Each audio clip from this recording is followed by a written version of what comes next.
intense. ECB Bitcoin escalation.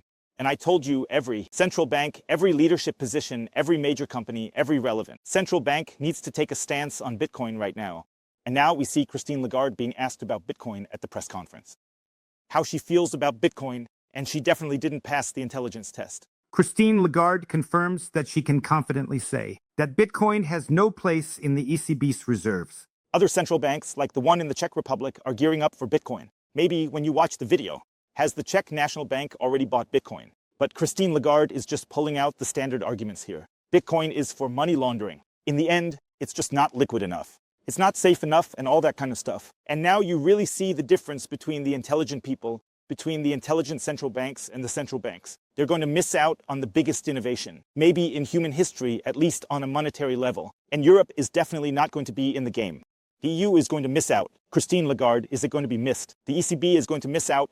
And we now have a clear confirmation of that. We're also going to take a look at what Christine Lagarde said, because this is extremely sensitive. Because normally it was always the case that when she was asked about Bitcoin, she just dodged it. She just said, yeah, sorry, I forgot the question. And that's what she did last time. But now she couldn't dodge it anymore. And in the end, it's also Donald Trump's fault. Because Donald Trump kickstarted the whole thing. It's all coming through Donald Trump. In the mainstream, people are talking about it now. Everyone basically has to have an opinion on a strategic Bitcoin reserve. Everyone basically has to answer the question for themselves. Hey, do we want to buy Bitcoin or do we not want to buy Bitcoin? Everyone basically has to answer the question for themselves. Hey, do we want to be part of this innovation or do we want to miss out on it? But Christine Lagarde clearly wants to miss out on this innovation. She's even talking about money laundering and stuff like that. I mean, are we still living like it's 5 or 6 years ago? Maybe still accept that argument to some extent. But by now, we really need to understand. There are also statistics and everything that says it's absolute bullshit. But hey, the central banks are shaking in their boots. And by the way, what's completely gone under the radar is that the interest rates at the European Central Bank were also lowered to 25 basis points. But that's completely irrelevant. The key thing here is what happens after the interest rate announcement at the press conference, just like yesterday with Jerome Powell, who is also being asked about Bitcoin. So we see Jerome Powell being asked about Bitcoin, central bank here in the USA. So now we see the presidents of the ECB, the European Central Bank. The next day he gets asked. That means every central bank really needs to get real and say how things are looking. And then you can clearly see where the freedom lovers are, where maybe the freedom lovers aren't so much. And the ECB definitely wasn't one of them. As an EU citizen, you really have to ask yourself if they truly represent our best interests. Jack Mallers just dropped a really intense statement.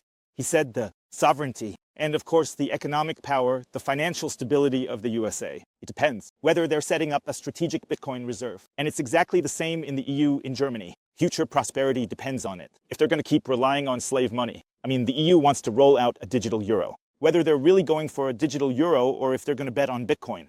I mean, go ahead and hit that like button, share the video, and leave some comments, will ya?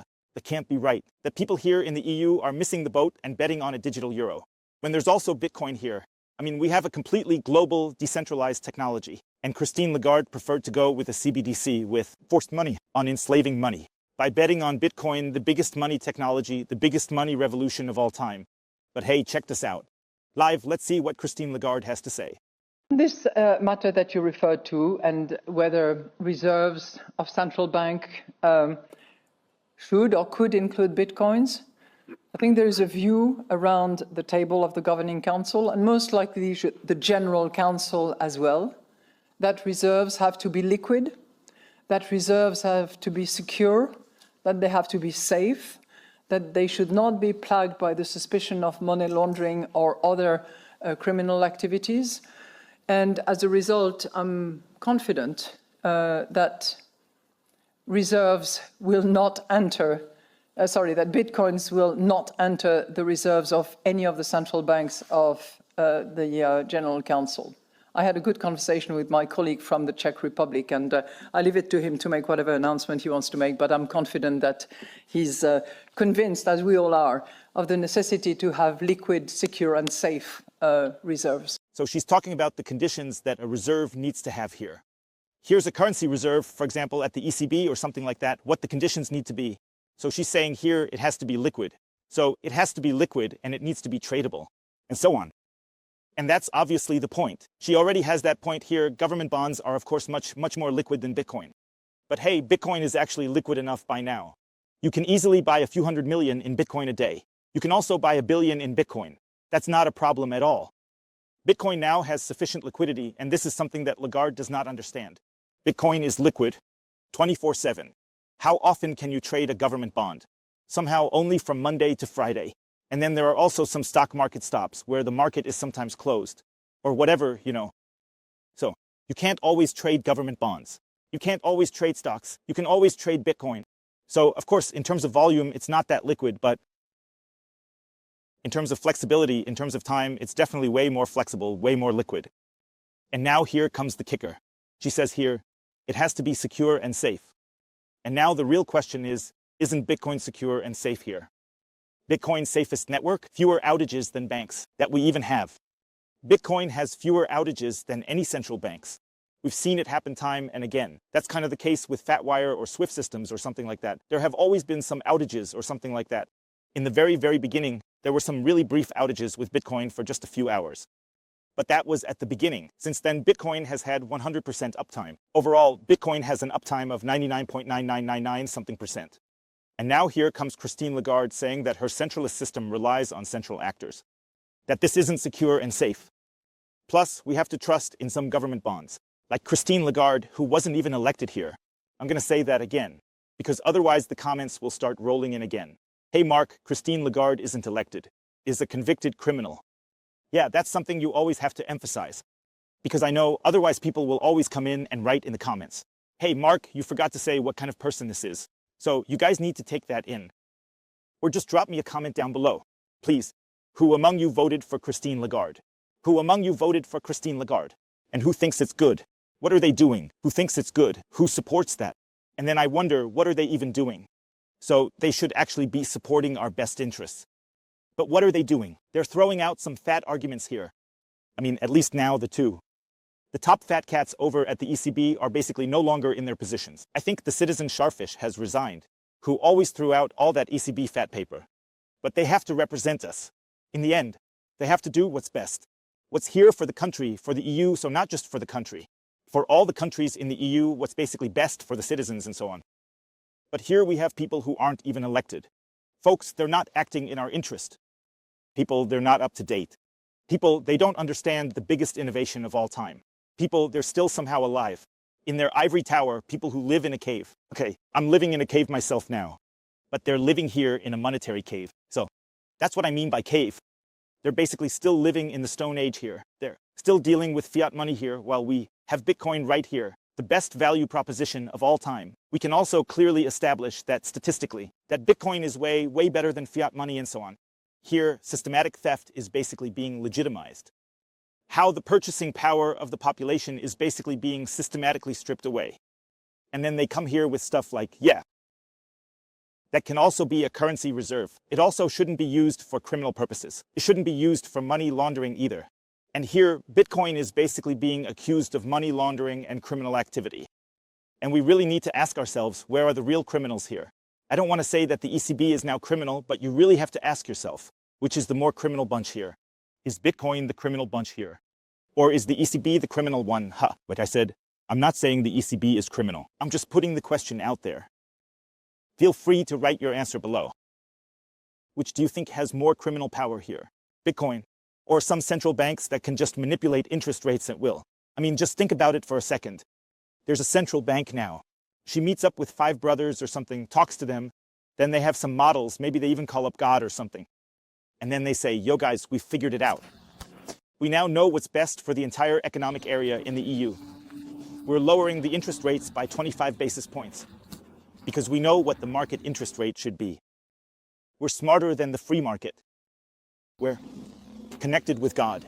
We are the gods here in the EU. We're living in an ivory tower. We know everything better. We know exactly how monetary policy should be. We know exactly that people need a 2% inflation rate. That's just totally pulled out of thin air, the inflation target. And then they just kind of stand there like they're the super gods or something. But that needs to be questioned. And more people, thank God, are questioning that. Also, leave a subscription here because that's exactly why. We're here to record about these things, to shed light on what's happening here, what's going on behind the scenes, how they're basically trashing the solution. And I uploaded a video earlier from Joanna Coda. She said it herself, hey guys, when the mainstream talks bad about something, you got to go all in, you got to go all in.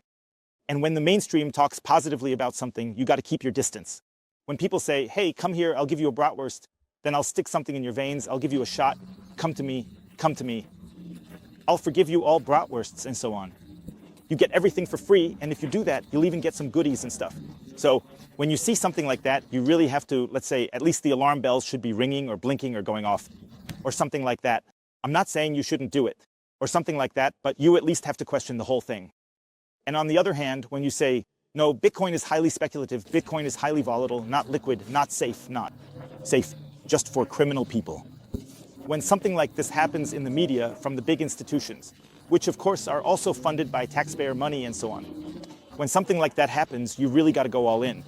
So of course, no recommendations for action, and so on. But we've already seen it with various restrictions. For example, where CBDCs were introduced in Nigeria and so on, where in the end, the exact opposite happened. So the people didn't want the CBDC, they basically questioned the whole thing. Then Bitcoin adoption went up. No, sorry, I explained it wrong. They don't have CBDC in Nigeria. I mean, the Bitcoin ban, what they did there. So that led to it. That Bitcoin adoption didn't go down. But Bitcoin adoption actually went up. And that's ultimately the important takeaway here. That's basically a sign that Bitcoin is winning. We're seeing Bitcoin winning here. Because the central banks and the big players are still trying to fight it now. And the first central banks are starting to understand we can't fight it anymore. We need to join in. Czech Republic, I know I said it before, maybe they have already bought Bitcoin. When this video goes online, will be the next central banks. Buys Bitcoin here, there will be more consequences. Absolutely. Then government bonds will follow, countries will follow, politicians will follow, companies will follow. That's already happening now. And Bitcoin is really winning here. And what's happening now are basically the last people sitting in their ivory tower, who are basically sitting here in their old fiat world. They're obviously trying to maintain the status quo. And that's totally understandable. I mean, I don't want to be sitting in a castle one day, that suddenly the castle is gone and so on. I obviously want my cantillionaire wealth, which I've basically generated through redistribution. That means a lot of people have come into wealth, not by bringing any real value to society, but simply by redistributing money, by being really well established in some fiat structures here, by basically having access to cheap loans and so on. And a whole lot of money is being redistributed through the Cantillon effect. I don't need to explain it to you in detail. I believe if you're a subscriber here, then by now you know what the Cantillon effect is. But in the end, that's awesome because you can look at all this in a really stupid way. And the prosperity of the EU is at stake. But hey, you can also look at it positively. That's the sign that Bitcoin is winning, and it might need to get a little worse first. They might still need to understand, okay, maybe it will go even further, down with the economy. Maybe we'll have even more problems. Maybe the euro will completely inflate because the euro has. Yeah, there are also problems with France and what's going on there. That's not so great either. What the situation looks like here. And the lifeboat is basically ready to go. So anyone can get on board now into the lifeboat Bitcoin. So big recommendation, even if you want to buy Bitcoin, check out 21BitCoin, the easiest, safest, simplest way to buy Bitcoin here in Europe. Here you can also make a statement. You can say, no, Lagarde, I'm not going to let you mess with me, because that's ultimately what's important. Don't pay attention to politics. Don't worry about whether we can vote or not. And so that's just how it is. Just vote with your wallet. Vote with your money. Get out of fiat money, buy yourself some Bitcoin. That's how you can make the biggest impact. Here we have, you don't have to hope for any elections or parties or promises or anything like that, or hope that some new ECB president or something like that comes along. No, you just have to vote with your money. When you vote with your money, you can, let's say, take the money away from the system. When the system runs out of money, then it can't redistribute anything anymore. Then there won't be, let's just say, it's such a crazy political system. That means everything rises and falls with money. And I'm choosing Bitcoin here. I'll put a link down below to 21BitCoin, how you can easily, safely, and simply buy Bitcoin. And here, with the code Bitcoin, you can still get up to 20% off the fees. And now please write in the comments what you decide to go with. Peace out.